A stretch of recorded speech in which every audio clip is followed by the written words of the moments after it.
간단한 말씀이죠. 하나님께서 결정하시고 계획하신 것은 늘 그대로 이루어집니다. 그래서 진리인 거죠. 진리라고 할 때 여기에는 이런 두 가지 의미를 담고 있는데요. 자, 이게 하나님의 뜻이고 하나님의 집념이고 고집인 동시에 우리를 항복시키시며 설득시키는 내용이 그 안에는 같이 담겨져 있습니다. 그래서 신자의 생활을 가만히 돌아보면 두 가지가 같이 있어요. 뭐냐면 하나님의 강권하시는 기적의 경험과 또 하나는 설득하시는 것이 섞여 있어요. 한쪽에서는 기적적인 것으로 우리를 변화시키고 한쪽에서는 말씀으로 우리를 이끄시는 겁니다. 그런데 얼마만큼 강권하시고 얼마만큼 설득하시느냐가 어떻게 보면 그 사람의 신앙의 수준이라고 보시면 맞을 것 같아요. 말로 해서 알아듣지 못하면 어떻게 해야 돼요? 그때 기적이 동원하는 거죠. 홍수를 일으키든지 지진을 일으켜서라도 우리의 발걸음을 돌이키시는 분이 하나님이신 겁니다. 반면에 말로 해서 알아들으면 뭐예요? 굳이 기적이 할 필요 있습니까? 야, 이렇게 한 게 맞다. 그러면 우리가 거기에 순종하며 따라가게 되는 겁니다. 그런데 웃지 못하게도 우리는 어디에다 초점을 많이 맞추고 있냐면 기적과 경험에다 초점을 많이 맞추고 있습니다. 가만히 따지고 보면 기적도 말씀도 우리를 뭐 하려고요? 네, 주님이 기뻐하는 뜻대로 사용하시며 쓰고 우리가 그 앞에 순종하는 것을 위해서 이 두 가지가 다 사용이 되는 겁니다. 항상 그런 것은 아니지만 우리가 감당하기 힘든 부분에 주님이 우리를 부를 때는 말로 해서 안 되잖아요. 그때는 뭐가 등장해요? 기적이 등장하는 거죠. 예를 들어 이스라엘 백성들을 구원해 내려고 애굽에서 구원해 내려고 모세를 부를 때 하나님은 어떻게 하셔요? 말로만 가라? 그러십니까? 안 하잖아요. 못 알아먹을 것 같으니까 떨기나무 가운데 불꽃으로 나타나셔서 가라! 못 간다고 그러죠. 그럼 뭐라 그래? 손을 넣어봐라. 지팡이를 던져봐라. 이적들을 보여주시면서 이 일을 감당할 수 있도록 그를 이끄신다는 겁니다. 그러나 여러분 반면에 말씀으로 해도 충분한 부분에서는 여러분 기적이 동원될 필요가 없어요. 그런데 한국 사람들은 어디에 초점을 맞춰요? 기적에다 초점을 맞춘다는 거죠. 그래서 기적과 이적이 우리 가운데 나타나는 것은 어떤 의미에서 감사한 일이죠. 하나님이 변하지 않고 나를 사랑하시는구나. 그런데 또 한 측면에서 보면 우리나라 교인들의 수준을 적나라하게 보여주는 것이 이 부분이기도 합니다. 예를 들면 그런 거죠. 우리 하나님의 은혜의 큰 은혜를 어떻게 경험합니까? 어떤 때 많이 경험하십니까? 길을 가다가 차가 뒤집어졌는데 무사히 걸어 나오거나, 그죠? 아니면 암에 걸렸는데 하나님의 은혜로 낫거나, 사업이 몇 번 혹상 망해보고 그래야 누구 앞에 나와요? 하나님 앞에 나올 때가 참 많이 있잖아요. 그러니까 이게 이런 일들을 통해서 우리가 깨닫는 게 하나가 뭐냐면 그래도 하나님이 나를 사랑하시는구나, 절대적인 사랑으로 나를 붙잡고 계시는구나 하는 것을 보여주는 반면에 금방 얘기하는 것처럼 아직도 하나님 말씀하시면 그 말씀 붙잡고 따라가지 못하고 있는 우리의 모습을 보게 되는 겁니다. 이 같은 문제들을 사도행전 20장 28절 32절에 보면 살펴볼 수가 있어요. 바울이 이제 예수님이 자기에게 맡겨준 전도의 사명을 다 완성할 때가 됐어요. 그래서 어디로 가려고 그래요? 로마로 가려고 예루살렘으로 올라갑니다. 로마 가면 거기 잡힐지도 몰라요. 근데 그것을 각오하고 가는 거예요. 그러면서 다시는 못 볼지도 모르는 함께 있었던 성도들에게 유언 같은 메시지를 그들에게 증언을 합니다. 자, 보시죠. 사도행전 20장 28절에서 32절입니다.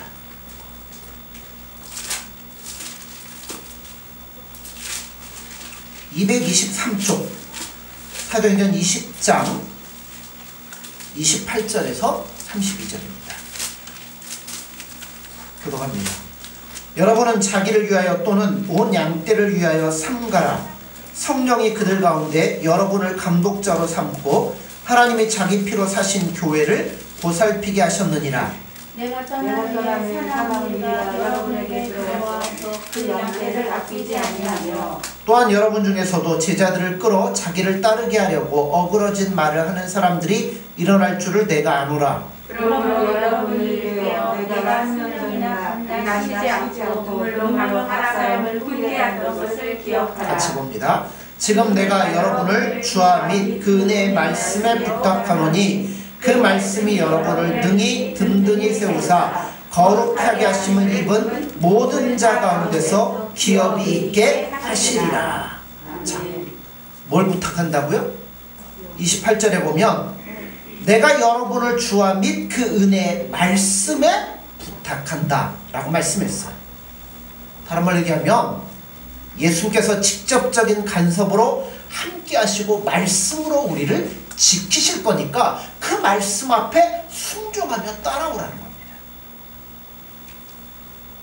우리 신자는 예수님의 은혜로 말미암아 새 생명을 가진 자로서 하나님의 자녀로 거듭 태어났어요. 또 그래서 하나님의 말씀에 대해서 귀가 어떻게 됐어요? 열려있는 자가 된 겁니다. 이 열려있는 귀가 곧 우리를 지킬 것이라고 말씀하는 거예요. 여러분, 내게 말씀하시는 그 음성에 내 귀가 열려있으니까 우리는 뭐 하면 돼요? 듣고 순종하고 따라가면 되는 겁니다. 그래서 그 말씀이 나의 유일한 판단의 기준이 되는 거예요. 자, 내 귀를 열어주셨으니까 나에게 말씀하시는 분이 있다는 걸 우리가 알고 있으니까 그 음성을 우리가 듣고 그 말씀을 통해 내 삶의 표준으로 삼고 목표로 삼고 그 말씀 앞에 순종하며 따라가야 된다는 겁니다. 근데 우리가 정말 그렇게 하고 있습니까? 물어보면 못하고 있다고 그러죠. 또 우리 자녀들에게 바울이 남아있는 교인들에게 얘기했던 것처럼 우리도 우리 자녀들에게 이렇게 하라고 말할 수 있습니까? 그러면 참 부족한 게 많아요. 예를 들어 우리 집 애가 밖에 나가서 맞고 들어왔어요. 그럼 여러분 어떡하십니까? 맞고 울고 들어와요. 그러면 야, 이 바보같이 왜 맞고 들어와? 가서 주먹이라 때려줘야지. 그렇게 말하는 게 부모의 마음이잖아요. 또 자녀에게 이런 말 하죠. 야, 너 그렇게 살다가는 세상에서 못 산다? 여러분, 우리는 세상에서 못 사는 거 거기에 초점이 맞춘 게 아니잖아요. 자녀를 신자로 키우지도 않았으며 우리도 신자로 살지 않고 있는 모습들이 우리 안에 너무나 많다는 거예요.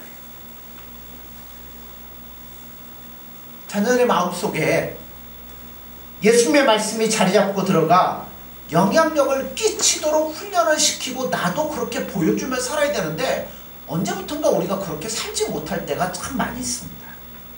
그러니까 자녀들이 부모를 보면서 야, 뭐 교회는 가는데 말씀으로 사는 건 아니구나, 이렇게 되면 우리에게 큰 문제가 생기는 거잖아요. 이러한 모습을 디모데후서 3장 1절에서 5절까지 잘 묘사해두고 있습니다. 우리가 너무나 잘 알아요. 너는 이것을 알라. 말세에 고통하는 때가 이르러 사람들이 자기를 사랑하며 돈을 사랑하며 자랑하며 교만하며 비방하며 부모를 거역하며 감사하지 아니하며 거룩하지 아니하며 무정하며 원통함을 풀지 아니하며 모함하며 절제하지 못하며 사나우며 선한 것을 좋아하지 아니하며 배신하며 조급하며 자만하며 쾌락을 사랑하기를 하나님 사랑하는 것보다 더하며 경건의 모양은 있으나 경건의 능력은 부인하니 이 같은 자들에게서 내가 돌아서라. 이 말씀이 오늘날은 그대로 나타나고 있는 것 같습니다. 점점 이 말씀처럼 무정한 사람이 돼가고 있는 것 같아요. 제가 어렸을 때는 문화 이런 게 별로 없어요. 그러니까 그 영화 같은 거 보려면 어디서 봐야 돼요? 텔레비전을 봐요. 여러분 어렸을 때 생각 안 나십니까? 주말에 영화. 그죠? 그럼 주말만 되면 그거 보면서 얼마나 재밌었어요. 그 주말에 영화를 보면 그 중에 제가 재밌게 봤던 것 중에 뭐 석양의 무법자, 뭐 있잖아, 존 웨인 나오고 클린트 이스트우드 나오고 하는 그 서부 영화, 총 쏘는 영화. 근데 그 서부 영화를 보면 불문율이 있어요. 영화에. 불문율이 뭐냐면 첫째, 말은 안 쏜다. 다 쏘면 말은 다 가고 사람만 죽더라고요. 여자들에게 쏘지 않는다. 아이들에게 쏘지 않는다. 등 뒤에서 비겁하게 쏘지 않는다. 총을 먼저 뽑지 않는다. 이게 불문율이에요. 그래서 악당이 아무리 주인공을 괴롭혀도 주인공은 참고 참으면서 총을 뽑지 않으려고 애를 씁니다. 보통 거기 나오는 주인공이 옛날에는 총을 잘 쏘는 총잡이였는데 거기에 환멸을 느끼고 뭐예요? 총 다 이제 버려놓고 쉐인이라는 영화 같은 거 그러잖아요. 버리고서 이제 평범하게 살려고 하는데 악당들이 나타나서 뭐 여자들을 괴롭히고 남자들을 막 괴롭히고 사람들을 괴롭혀. 그런 자기를 괴롭힐 때는 참는데 다른 사람들 괴롭히니까 못 참고 어떻게 해요? 숨겨놨던 그동안 꼭꼭 숨겨놨던 총을 딱 차고 드디어 악당 앞에 서가지고 딱 먼저 안 뽑죠. 뽑아라. 그리고 뽑을 때 땅 쏴서 죽입니다. 그리고 나서 쏜 것도 별로 안 좋으니까 뭐예요? 총 다 버려두고 말 타고 쓸쓸히 그곳을 떠나는 것을 보게 되는데요. 보통 그런 식으로 옛날에 서부 영화는 이루어졌어요. 그런데 요즘에는 완전히 이게 바뀌었죠. 삼국이 아니에요. 악당이 먼저 뽑는 게 아니라 누가 쏴요? 주인공이 먼저 쏴요. 한두 발 쏘는 게 아니라 막 쏘죠. 먼저 패고 먼저 죽이고 불지르고 주인공이라고 법도 안 지키고 맘대로 모든 것들을 해버립니다. 경찰관들도 악당들 잡아놔봐야 뭐 재판에서 다 풀려나가니까 나중에는 경찰이 이제 경찰차 몰고 들어가가지고 범인들을 막 총으로 쏴서 죽이는 그런 영화들이 있습니다. 옛날하고는 완전히 이게 바뀌었어요. 우리도 그런 것 같아요. 뭘 따지는 것보다는 일단 내가 시원하게 풀리는 게 훨씬 좋은 것 같습니다. 그러니까 그런 영화들 보면서 뭐예요? 스트레스 풀고 희열을 느끼고 하는 거죠. 어떻게 보면 무정해진 겁니다. 게다가 아까도 읽었던 것처럼 쾌락을 사랑하기를 하나님 사랑하는 것보다 더 한다고 합니다. 우리는 이렇게 걷잡을 수 없는 세상의 죄악된 모습 가운데 우리가 파묻혀서 지금도 믿음을 가지고 살아가고 있어요.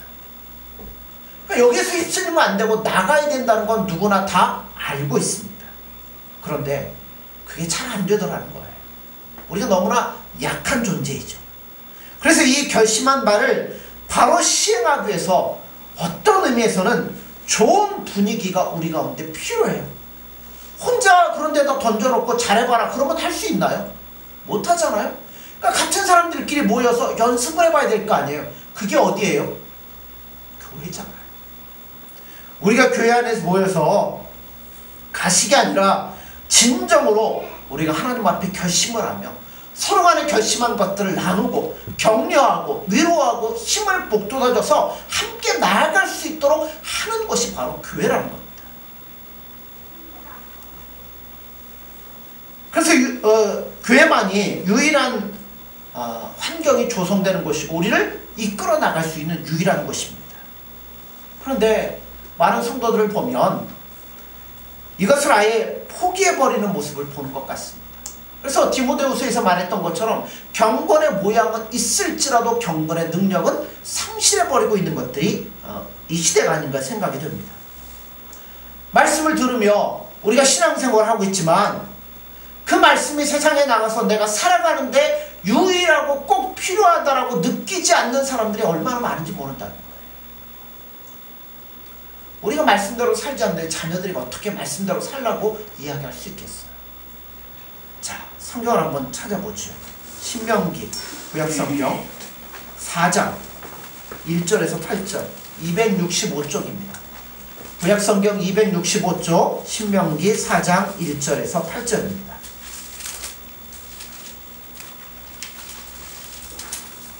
좀 길지만 우리 교독합니다. 이스라엘아, 이제 내가 너희에게 가르치는 규례와 법도를 듣고 준행하라. 그리하면 너희가 살 것이요 너희 조상의 하나님 여호와께서 너희에게 주시는 땅에 들어가서 그것을 얻게 되리라. 내가 너희에게 명령하는 말을 너희가 가감하지 말고 내가 너희에게 내리는 너희 하나님 여호와의 명령을 지키라.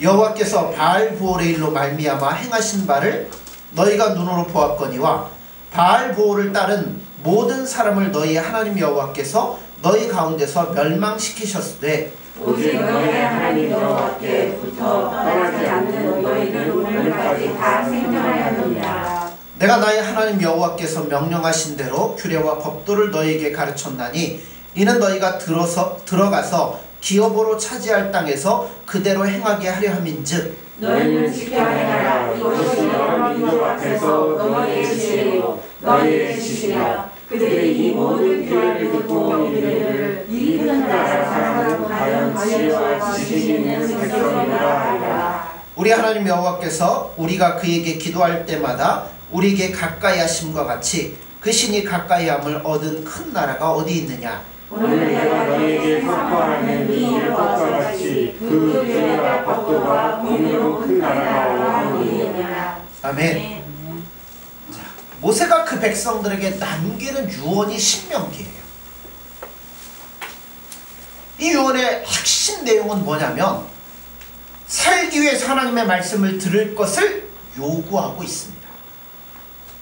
또한 복받기 위하 복을 받기를 원한다면 뭐하라고요? 하나님의 법도를 지킬 것을 요구하고 있어요. 여러분 이건 신자에게 있어서 어떻게 보면 상식과도 같은 얘기잖아요. 하나님이 싫어하는 것을 하면 죽는 거죠. 반면에 하나님이 기뻐하는 것을 하면 복을 받는 겁니다. 무엇이 복이고 무엇이 저주인가를 우리야말로 정확하게 알고 있는 게 바로 우리들이잖아요. 그런데 왜 여러분 상식에서 떠나 있습니까? 왜 그것을 여러분의 자녀들에게 제대로 가르치지 않고 있습니까? 이게 옳은 것이고 이게 맞는 거라면 어떻게 해야 돼요? 생명을 걸고 그 길을 따라가야 되고, 야 얘들아 너희도 이것이 옳으니까 이렇게 사는 것이 맞다라고 이야기해야 된다는 겁니다. 이 신앙의 길이 하나님이 기뻐하시는 일이요 내게 축복과 상급이 되는 일이라는 사실을 우리는 뻔히 알고 있습니다. 때론 힘이 들고 어렵지만 이 일이 소중한 것을 알기에 우리의 힘으로 안 되는 것을 또한 알고 있기에 예수님 앞에 뭐 하는 거예요? 도와달라고 기도하는 겁니다. 견딜 수 있게 힘을 주옵소서. 이길 수 있게 힘을 주옵소서. 결국 천국 가서 여러분 아마 천국은 우리가 예수님 안에 있으면 예수님의 은혜로 다 갈 거예요. 근데 이 땅에서 예수님하고 정말 은혜롭게 산 사람은 그 나라 가서도 더 예수님과 즐겁게 살겠지만, 아멘. 그죠? 여기서 대면대면하고 산 사람 뭐 하겠어요? 천국 가서도 예수님하고 얼굴 보는 게 조금 그렇고 거시기하고 껄끄럽고 그러지 않겠습니까? 여러분 기왕이면 가서 뭐 하시면 돼요? 큰 상급, 큰 은혜, 예수님과 즐거이 살아야죠. 그런데 천국 가서 다른 사람보다 상이 내가 적을 것을 생각한다면 이 땅에서 뭐 해야 돼요? 열심히. 그렇죠. 지금 당해야 하는 일들을 잘 감당하고 열심히 살아야지 여기서는 대충 살고 거기서는 큰 것 얻겠다는 것은 여러분 통하지 않는 이야기입니다. 견뎌야 돼요. 우리 앞에 주어진 일들에 대해서 견디고 참고 인내하며 우리 앞에 놓여있는 목표를 바라보며 최선을 다해서 그 길을 걸어가셔야 돼요. 아멘. 상식이라고 그러잖아요. 그렇게 살면 하나님께서 우리 안에 뭐 하시겠어요? 큰 은혜를 부어주실 겁니다. 아멘. 그러나 우리는 그동안 참 많이도 타협하며 살아왔던 것들을 보게 됩니다. 우리가 어떻게 신자로 살아야 되는지를 알면서도 그냥 때우며 살아왔던 것들이 많아요. 그래서 이제부터 우리가 똑바로 서야죠. 그래야 누구도 똑바로 서요. 자녀들도 똑바로 서는 겁니다. 자녀들이 어릴 적부터 상상력을 풍부하게 키워서 훌륭한 사람이 될 수 있도록 하기 위해서 사람들은 온갖 책과 위인전기 이런 것들을 막 사주잖아. 이거 읽고 이런 사람들 본받고 이런 상상력을 가지고 네가 훌륭하게 잘 참아라. 책을 읽는 게 나쁜 건 아니죠. 읽어야죠. 읽어서 그런 것들을 본받아야죠. 그러나 거기는 뭐가 없냐면 하나님을 올바로 섬기는 법은 위인전을 읽고 책을 읽는다고 나오는 게 아니에요.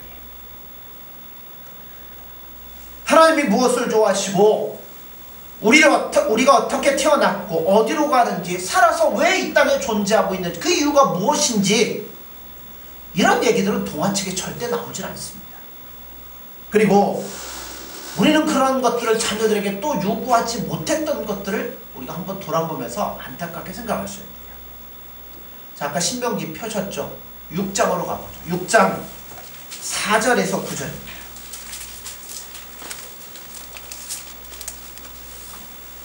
왜 이스라엘의 노벨상들이 그렇게 많고 하는지를 여러분 이걸 보시면 나와요. 6장 4절에서 9절입니다. 교독합니다.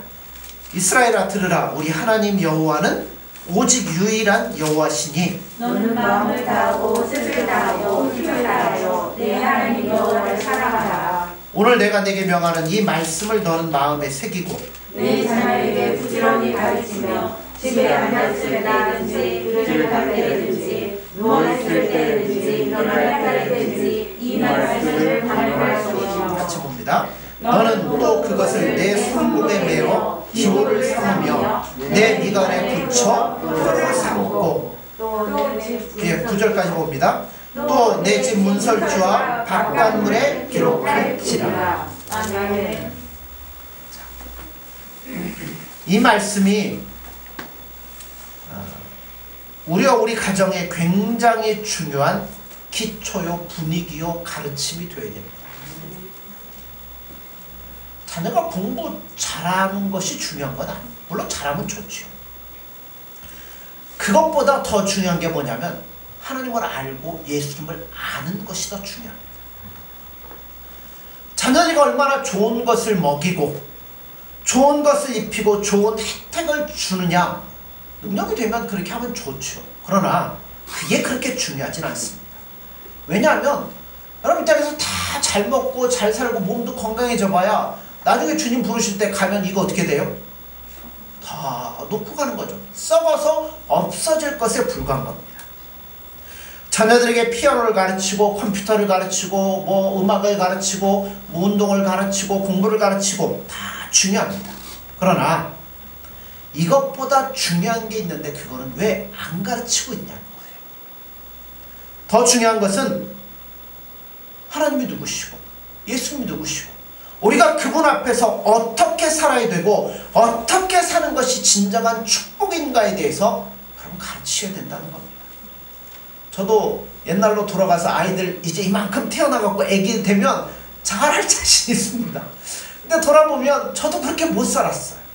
못했어요. 뭐 바쁘다는 핑계, 뭐 한다는 핑계, 이런 것들 때문에 그렇게 많이 하지는 못했던 것 같습니다. 이런 것들이 진정한 축복인데 왜 이런 것들에 대해서 우리가 입을 다물고 있을까요? 가르치기는 고사하고 자신이 그렇게 사는 것조차 포기하면 자녀들이 어떻게 살겠어요? 그러므로 여러분 신자답게 살려고 애쓰셔야 돼요. 말씀이 나를 판단하고 말씀이 내 유일한 삶의 기준이 되고 그 말씀 앞에 순종하며 예수님 앞에 나아가는 것처럼 그 모습을 내가 살아갈 때 자녀들이 그 모습을 보고 살아가리라 믿는 거죠. 못하면 뭐라도 해야 돼요? 고민이라도 해야 되지. 왜 고민조차도 없을까요? 나는 왜 하나님은 이런 분이고 이렇게 말씀하시는데 나는 왜 이렇게 살지를 못할까? 고민하며 안타까워야 되는데 그러지 못할 때가 많아요.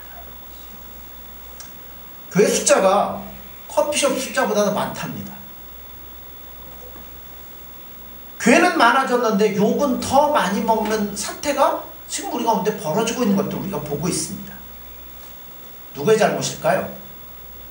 우리 모두의 잘못이죠. 왜? 말씀을 이마에 붙이고 그러다 이러면 가서 막 붙이라는 얘기 아니죠. 이마에 붙이면 뭐 하겠어요? 항상 신경 쓰이죠. 그러니까 여기에 말씀 붙어있지? 그 말씀 앞에 귀를 기울이게 되죠. 손목에 붙이라고 그랬어요. 말씀을 이마에 붙이고 소매에 붙이는 것처럼 늘 말씀을 바라보면서 그 예수님의 목소리에 귀를 기울이고 예수님이 기뻐하는 뜻대로 살아가려고 노력을 해야 된다는 겁니다. 그러기 위해서는 우리가 말씀대로 살려고 노력을 해야 돼요. 애들은 교회 보내기 힘써야죠. 학교에서 공부시키다가 죽이지 말고 죽어도 어디 가서 죽어야 돼요? 교회에 와서 죽어야죠. 그래야 그 죽음조차도 가치가 있는 거예요. 이것이 우리가 해야 될 일이라고 생각이 됩니다. 여러분, 왜 서구가 동양보다 잘 삽니까? 왜 잘 살까요? 뭐 우리 믿는 사람들은 복음이 먼저 들어갔다라고 말할 수 있어요. 그런데 그거 외에 또 있어요. 먼저 자연 법칙에 대해서 그들이 눈을 떴어요. 그렇잖아요. 만일의 법칙이 뭔가, 기계가 무엇인가, 증기관을 만들어내고 그걸 통해서 막 부유한 나라가 돼서 뭐 북아메리카, 남아메리카, 아프리카, 동양 다 예전에 뭐였어요? 그 서양인들이 식민지로 식민 지배하게 되었었죠. 그러니까 이런 자연 법칙을 아는 것도 이만큼 유리하다면, 여러분, 영적인 문제를 아는 것은 그것보다 더 중요하리라 생각이 됩니다. 그건 예수님을 알고 예수님을 두려워하며 살아가는 거잖아요. 이것이 여러분의 영원한 축복이 아니고 무엇이 우리에게 축복이 되겠어요? 이스라엘 백성들이 요단강을 건너고 나서 뭘 세우죠? 기념비를 세워요. 왜 세워요? 기억하라는 겁니다. 뭘 기억해요? 하나님이 우리와 함께 하셔서 이런 것들을, 마른 땅을 밟고 건너고 인도하셨던 모든 것들을 잊지 말아서, 직접 본 나도 시간이 지나면 잊어버리잖아요. 그러니까 나만이 아니라 그거를 경험해보지 못했던 후손들도 그거를 보고 깨달으라고 그거를 세운다는 겁니다. 그러므로 여러분, 우리도 무엇이 중요한지를 알고 거기에 초점을 맞춰야 됩니다. 그런데 왜 그 축복들을 놓고 다닙니까? 왜 예수님을 두려워하며 사랑하는 것이 최고의 지식이요, 지혜요, 힘이요, 자랑이라는 것을 왜 잊어버리고 살아갔냐는 거예요. 어떤 사람은 그러죠. 이렇게 살면 세상적으로 바보처럼 산다고. 예. 그래서 어떤 사람들은 바보라는 소리를 듣기 싫어하고 있는지도 모르는데요. 여러분 보세요. 우리를 심판하는 자가 누굽니까? 예수님. 세상입니까? 예수님입니까? 그런데 왜 세상이 무서운 것이 되어야 됩니까? 세상이 뭐라고 하느냐, 왜 그렇게 신경을 쓰고 두려워합니까? 그러면 하나님은 더 이상 두렵지 않은 건가요? 그러니까 우리가 알면서도 잊어먹고 사는 거예요. 신자가 어쩌다 이렇게 되어가고 있는지 참 그래요. 결국 그 많은 책임이 누구에 있냐면 목사들에게 있습니다. 그런데 저는 한문을 배웠는데 저보다 선배님들 가운데는 학교 과목에서 한문이 사라졌던 때가 있어요. 그때는, 요즘은 교육부 장관이면 그때는 뭐라 그래요? 문교부 장관이라고 그랬죠. 이게 정책이 왔다 갔다 해갖고 어떤 세대는 한문을 배우고 어떤 세대는 또 한문 필요 없다, 안 배워요. 그래갖고 나중에 한문을 못 읽었는데요. 한문 못 읽는 게 누구 탓이에요? 문교부 장관 탓이죠. 그 양반이 배우지 말라고 했으니까 문교부 장관 탓이에요. 그런데 당장에 모르는 것은 누구냐면 나예요. 책임이 누구에게 있느냐 하는 것과 지금 누가 손해를 당하고 있느냐 하는 것은 별개의 문제라는 거죠. 여러분, 목사들이 잘못했습니다. 교회가 잘못했습니다. 모두 인정합니다. 그러나 목사가 잘못했으니까 나는 모른다 하고 있으면 누구에게 손해예요? 내가 손해잖아요. 목사에게 욕을 하고 돌을 던지는 건 2차원적인 문제고, 우선은 내가 하나님 앞에서, 예수님 앞에서 여러분 자신의 모습에 관해서 우리에게 주신 특권들을 놓치고 빼앗기지 마시라는 이야기예요. 제가 여러분 대신해 줄 수 있는 게 없어요. 여러분이 뭐 하셔야 돼요? 스스로 예수님을 사랑하고 사모하고 그분께 매달리고 그분께 고민하며 나아가서, 예수님 나는 왜 이렇게밖에 안 될까요? 예수님 나를 뒤집어 주세요. 바꿔주세요. 예수님밖에 없습니다. 그렇게 나가셔서 내가 손해를 안 봐야지. 아, 나 저 사람 때문에 그러고 계속 손해보실 거예요? 아니라는 거죠. 오히려 돌이켜보면 내가 하기 싫어서 안 하고서 핑계대고 있는 것에 불과하다는 겁니다. 그나마 교회에서는 이 정도 핑계는 될 수 있겠지만 세상으로 돌아가고 집으로 돌아가면 다 잃어버리고 사는 사람들이 얼마나 많은지 몰라요. 그래서 고민만 하면 됩니까? 내 능력으로 안 되니까 뭐 하셔야 돼요? 죽으나 사나 예수님 붙잡고 기도하며 나아가셔야죠. 지혜와 힘을 달라고 예수님께 끊임없이 매달리셔야 되는 거예요. 아직 시작도 안 했다면 이제 시작하시면 돼요. 늦은 거 아니에요. 평생을 우리가 그 길을 가야 돼요. 주님 부르실 때까지 여러분 우리는 평생 그걸 바라보고 예수님의 목소리에 귀를 기울이며 예수님 말씀이 내 삶의 유일한 길이요 진리요 생명인 것을 알고 그 예수님을 더욱더 알아가려고 사랑하려고 그 뜻대로 살아가려고 애쓰며 몸부림치며 살아가셔야 된다는 겁니다. 디모데후서 4장 1절 5절의 말씀과 같이 자신을 훈련시키시며 나가야 돼요. 거기에 뭐라고 나오냐면 하나님 앞과 살아있는 자와 죽은 자를 심판하실 그리스도 예수 앞에서 그가 나타나실 것과 그의 나라를 두고 엄히 명하노니 너는 말씀을 전파하라. 때를 얻든지 못 얻든지 항상 힘쓰라. 범사의 오래 참음과 가르침으로 경책하며 경계하며 권하라. 때가 이르리니 사람이 바른 교훈을 받지 아니하며 귀가 가리워서 자기의 사욕을 따를 스승을 많이 두고 또 그 귀를 진리에서 돌이켜 허탈한 이야기를 따르리라. 그러나 너는 모든 일에 신중하여 고난을 받으며 전도자 일을 하며 내 직무를 다하라. 여러분 말세로 갈수록 우리를 유혹하고 넘어뜨리는 것들이 얼마나 많은지 몰라요. 그런 것 가운데서 뭐 하라고요? 스스로를 돌아보고 깨닫고 권면하고 권고해서 주님의 말씀 앞에서 떠나지 말라고 예수님 말씀하고 있다는 겁니다. 하나님 앞과 산자와 죽은 자를 심판하실 그리스도 예수 앞에서 그의 나타나실 것과 그의 나라를 근거로 하여 살라고 우리에게 권면해주고 있다는 겁니다. 그러므로 여러분 우리가 이거 모르는 거 아니에요. 다 알아요. 예수님 살아가고 예수님 뜻대로 살아가면 우리에게 은혜요 복이고 예수님 기뻐하지 않는 뜻대로 살면 우리에게 화요 저주요 사망이라는 걸 우리 분명히 알잖아요. 상식이잖아요. 그러면 여러분 이제는 상식이 통하는 믿음을 우리가 살았으면 좋겠습니다. 예수님 사랑하고 예수님 말씀 앞에 귀를 기울이고 그게 진리라고 말씀하잖아요. 진리는 그 뜻대로 이루어진다고 하잖아요. 우리가 끝이 어떻게 될지 알고 있잖아요. 그러므로 사랑하는 성도 여러분들 이 길을 걸어가는데 쉽지 않지만 아픔과 어려움이 있지만 예수님 앞에 모든 것 다 내려놓고 그분이 주시는 힘과 은혜로 이 길을 우리가 승리해서 저 영원한 나라 가서 우리 기쁨으로 만날 수 있는 저와 여러분들이 되어지기를 간절히 소원합니다. 기도하겠습니다.